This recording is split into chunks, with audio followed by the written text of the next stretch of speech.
একটা মেয়ে কিভাবে বলে যে আমি কি বোকাচোদা, আমার কপালে কি লেখা আছে বোকাচোদা? এটা কেমন ধরনের মেয়ে? ফালতু একটা মেয়ে। ওরে বাবা রে বাবা, এটার কিছু টিকটক দেখছি, মা করে মা কি যে অবস্থা!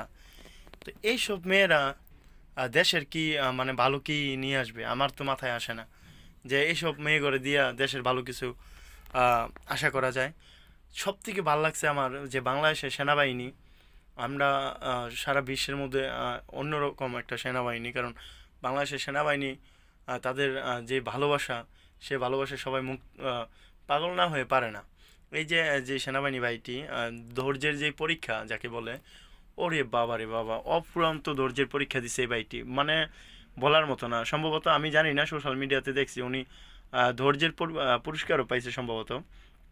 তো বলতে হয় যে ধৈর্যের, মানে এরকম একটা মেয়ে যদি একটা ছেলের সামনে এসে এরকম কথাবার্তা বলে, তখন কি মানে একজন সেনা কর্মকর্তা, তো উনি, ওনার কাছে ক্ষমতা আছে, পাওয়ার আছে, তারপর কিন্তু নিজেকে গুছিয়ে রাখছে, গুছায় রাখছে, কোনো কিছু বলে নাই, তারপর কি সুন্দর ভদ্র ব্যবহার করেই যাচ্ছে। আর এই মেয়ে, পাগলা মেয়ে, মানে আপনারা দেখছেন মনে হয় সোশ্যাল মিডিয়ায় কার কথা বলছি, শাহবাগী গো মতন আর কি, যে পাগলের মতন, মানে কি বলে না বলে, আহ, আহ, কি মানে আসলে এইগুলা আসলে শিক্ষিত মানুষ মানে কিভাবে মানুষ মানুষকে মানে শিক্ষিত, এটা তো আসলে আমি মনে করি যে যারা আন্দোলনকারী আছেন, এই আপনারা যারা এই শিক্ষার্থীরা আছেন, আপনাদের কিন্তু বদনাম হবে যদি এই যে এইরকম ধরনের কোনো মেয়েরা, এরকম ধরনের মেয়েরা যদি এরকম করে, তাহলে আপনাদেরও কিন্তু অনেক বদনাম হয়ে যাবে আমি মনে করি।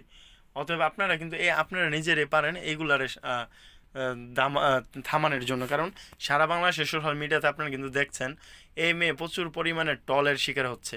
কারণ ওরা তো কেউ পছন্দ করে না রে ভাই, এটা কোনো কথা? এরকম মেয়ে, মা রে বাবা রে বাবা, দর্শনের জন্য তারে 10 মিনিট সময় দিত মারার জন্য এই ছেলেকে, দর্শনকারীকে। এটা কোনো কথার মধ্যে পড়ে? ওরা কি জানে সেনাবাহিনী আছে, পুলিশ আছে, পুলিশের সাথে কন্ট্যাক্ট করছে 10 মিনিটের জন্য, দেওয়ার জন্য, মারার জন্য। তো 10 মিনিট মারলে তো সে মরে যাবে, তার চেয়ে বলে আপনারা নিয়ে 10 জনে মিলে দর্শন করে দেন, আপনারা মেয়েরা নিয়ে দর্শন করেন, এটাতে ভালো হয়। দর্শনের বদলি দর্শন, মানে আপনাদের বিচার আপনারাই করে লাইছেন।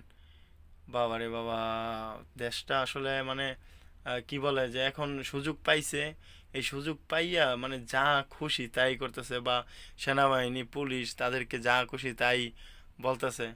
আরে ভাই, সব সেনা মানে সব পুলিশরাও দেশের শত্রু না বা মানুষের শত্রু না। অনেক অনেক ভালো মানুষ আছে। আর ওই ভালো মানুষের কারণে কিন্তু এই দেশটা এখনো টিকে আছে, এমনকি সামনের দিনগুলোতে আরও ভালো মানুষ থাকবে ইনশাল্লাহ। আর এখন আপনি এই মহিলার মানে এইগুলো যদি বন্ধ না করে, তাহলে এই ছাত্রদের আমার মনে হয় যে বদনাম হইব। আপনারা কি বলেন? মানে আমাকে একটু কমেন্ট করে জানাবেন আপনারা দেখছেন কি না। আমি যে মেয়ের কথা বলতেছি, আমি নাম বলতেছি না, মেয়েটা আমার কাছে খুবই খারাপ লাগছে। জানি না তার পরিবার কেমন, কেমন পরিবার থেকে সে উঠে আইছে। কারণ এমন ব্যবহার আসলে ভালো কোনো মানুষের মুখ থেকে আসে না, বা ভালো মানুষ এরকম ব্যবহার করতে পারে না। যারা ভার্সিটি কলেজে পড়ে তারা শিক্ষিত মানুষ, তাদের মুখ দিয়ে যদি এরকম আসে, তো যারা অশিক্ষিত মানুষ তাদের মুখ দিয়ে কি আসবে? তারা তো পাগলের মতন ফেনা উড়ে ফেলবে মুখ দিয়ে, মানে গালি দিতে দিতে। এরকম শিক্ষিত মানুষ যদি এরকম করে, আসলে শিক্ষা হলেই যে মানুষ, এটা ভুল ধারণা। শিক্ষা থাকলেও মানুষ হওয়া যায় না। মানুষের মতন মানুষ হতে গেলে আহ, পারিবারিকভাবে আগে শিক্ষা দিতে হইব। কলেজ ভার্সিটিতে পড়ে শিক্ষা পাওয়া যায় না, পারিবারিকভাবে সমস্যা আছে মনে হয় এই মহিলার। আল্লাহ জানে, আমি জানি না।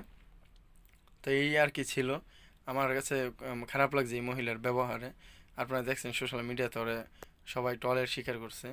ভালো থাকুন সবাই, আসসালামু আলাইকুম রহমতুল্লাহ।